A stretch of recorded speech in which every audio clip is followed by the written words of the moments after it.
What is going on, guys? Shumble Gaming with another Lies of P boss guide. This time we're on Simon Manus. If you've been watching my videos, you know what I'm going to do to kind of help out here. I'm going to go to the Mulam district. I'm going to climb up the ladder, going to talk to this vendor. He sells a lot of thrown objects, which I'm going to buy and equip as many as I can to our tool belt. This was the first boss that I respec for. You may want to look into respecing. It does cost a lot of gold coin fruit, unfortunately. But since I'm not going to use the Legion Arm that much this fight, I took all the points out of Advance. I put them into Vitality. Also, I'm using a weapon that focuses more on technique, so I'm going to put a couple extra points into technique. You may or may not want to look into respecing if you're really struggling. As far as equipment, I did decide to equip the Carrier's Amulet for this fight, which increases our weight limit by quite a bit. This is going to allow us to equip some of the better or heavier defensive parts, which are going to increase our damage reduction rates and pretty much everything. So because I have that extra amulet on where I can carry things, I can put on the better defensive parts, which helps out a lot. You may want to look into using the special resistance ampule for this fight, as this boss uses the disruption debuff. But honestly, if you're getting hit in this fight, you're probably going to die. So I actually never even really used it, but I did have it equipped just in case.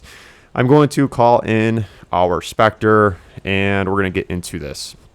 As far as the first phase, I'm going to really only use the Wishstone and the Grindstone, and that's about it. I really just want to try and stay alive. I'm going to save everything that we have for the second phase, and that, of course, includes all the thrown objects, our Legion Arm, hopefully, and all of our Fable Arts abilities as well. With both of me and the Spectre having attributes attached to our weapon, we should be able to push this boss rather quick in the first phase. I am using a heavier weapon that hits pretty hard. And really, I'm just trying to kind of push this boss into the second phase as quick as possible. I'm not really too worried about doing mechanics the right way, I guess. I really just want to get in close and punish him as quick as possible. If he kills me, he kills me. Oh, well, I'm just going to retry the fight again. And again, I'm just saving everything I can for this second phase. And once the second phase starts, unfortunately, usually the Spectre dies right away.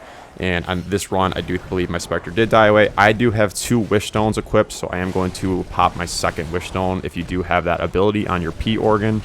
I'm going to stay alive here as much as I can, keeping my health as full. This is one of the attacks that you really should probably try to perfectly guard. It's kind of hard to get out of that one. It took a while to time it, but once I did, it obviously made a huge difference, and I was able to time that as well. I'm going to start using everything I have. I use my Fable Arts ability there. As long as my Spectre is alive, again, I did buff him a second time, so he should stay alive a little bit longer. I'm going to stay in as close as I possibly can and stay on this boss.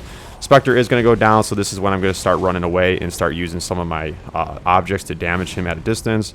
First, I'm using that Falcon Eye Legion Arm, and then I'm just going to keep running away and using that. Once that runs out, I'm going to try to start switching to some of the thrown objects and damage him a little bit that way.